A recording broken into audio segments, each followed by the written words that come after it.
जय हिंद मित्रांनो, स्वप्न खाकीचं या यूट्यूब चॅनलमध्ये आपल्या सर्वांचं स्वागत आहे। तर मित्रांनो, काही जणांचे प्रॉब्लेम हे नक्कीच असेल की त्यांचं दोन घटकाचं ग्राउंड एकदाच आलेलं आहे आणि नेमकं कोणत्या ठिकाणी ग्राउंडला जायला पाहिजे याबद्दल जर गोंधळून गेलं असाल तर नक्की हा व्हिडिओ बघा, जेणेकरून तुम्हाला हा तुमचा गोंधळ मित्रांनो 100% दूर होईल। तर बघा, तुमचे दोन ठिकाणी ग्राउंड आहेत आणि दोन घटकातले ग्राउंड आहेत आणि एकाच दिवशी आले असतील तर नेमकं काय करायचं, मग कोणतं ग्राउंड स्किप करायचं आणि कुण्या ठिकाणी जायचं। तर मित्रांनो, कोणतंही ग्राउंड स्किप करायचं नाही, अजिबात स्किप करायचं नाही, कारण तुम्हाला दोन्हीही ग्राउंड देता येतील। फक्त काही काळजी घ्यायची आहे, काही गोष्टींकडे लक्ष द्यायचं आहे। नक्कीच तुम्हाला काय केलं पाहिजे, तर एकाच दिवशी दोन ठिकाणचं ग्राउंड आलं असेल तर तुम्हाला काय करायचं आहे, लक्ष देऊन ऐका आणि तुम्ही दोन्ही ठिकाणचं ग्राउंड देऊ शकाल। तर बघा, तुम्हाला ज्या ठिकाणी अगोदर ग्राउंडला जायचं आहे, ज्या ठिकाणी तुम्ही आधी ग्राउंड देणार आहे, त्या ठिकाणी ग्राउंड दिल्यानंतर त्या ग्राउंडचे हॉल तिकीट तुम्हाला सोबत ठेवायचं आहे आणि तिथून एक लेखी अर्ज लिहून आणायचा आहे की तुम्ही तिथे ग्राउंड देण्यासाठी त्या तारखेला आलेले होते, याबद्दल तुम्ही एक लेखी घेऊन यायचं आहे।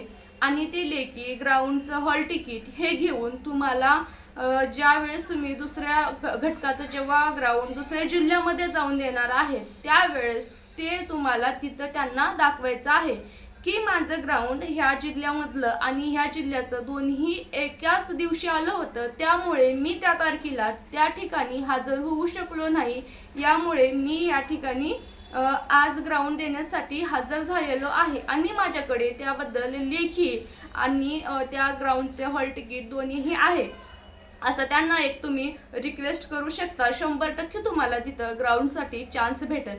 फक्त मित्रांनो, काही गोष्टी लक्षात ठेवा की तुम्ही ज्या ठिकाणी नंतर ग्राउंडला जाणार आहे त्या ठिकाणचं ग्राउंड तुम्ही ज्या वेळेस तिथं जाणार आहे ग्राउंडसाठी तर तेव्हा ते ग्राउंड चालू असणं गरजेचं आहे, नाहीतर ग्राउंडचे दिवसाचे ग्राउंड संपून जातील किंवा तुम्ही तिथं पोहोचोपर्यंत तिथले ग्राउंड संपून गेल्यानंतर तुम्ही तिथं जाण्याचा काही एक फायदा नाही। तर तुम्ही बघा, ज्या ग्राउंड जास्त दिवस चालत आहेत त्या ग्राउंडला तुम्ही नंतर जाऊ शकता, ज्याचे ग्राउंड लवकर होत असेल। आता समजा काही जिल्ह्यामध्ये ग्राउंड 4-5 दिवस सुद्धा चालू शकतात, खूप छोटे जिल्ह्यामध्ये छोटा जिल्हा आहे आणि कमी फॉर्म आलेले आहेत, जागा कमी आहेत, तर ग्राउंड 5-7 दिवसामध्ये सुद्धा होऊन जातात। आणि एखाद्या जिल्ह्याचे ग्राउंड जास्त दिवस 8 दिवस 10 दिवस 15 दिवस सुद्धा चालू शकतात किंवा मुंबई सारख्या जिल्ह्याचे ग्राउंड तुम्ही पाहताय की दीड महिना सुद्धा चालू शकतात।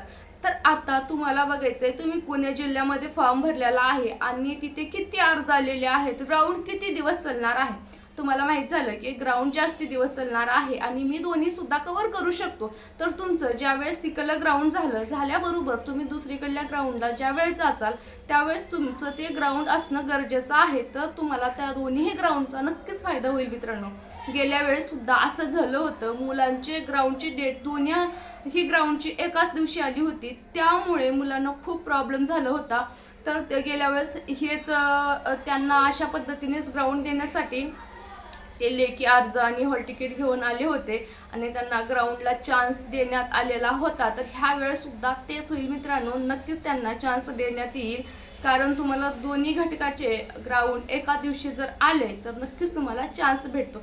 तर तुम्हाला दोन्हीही घटकाचे ग्राउंड तुम्ही देऊ शकता आणि दोन्ही घटकामध्ये तुम्ही चांगल्या पद्धतीने मार्क घेऊ शकता, न काही प्रॉब्लेम होता। तर मित्रांनो, हे होती आजची अपडेट आणि आजची माहिती तुम्हाला समजली असेल नक्कीच।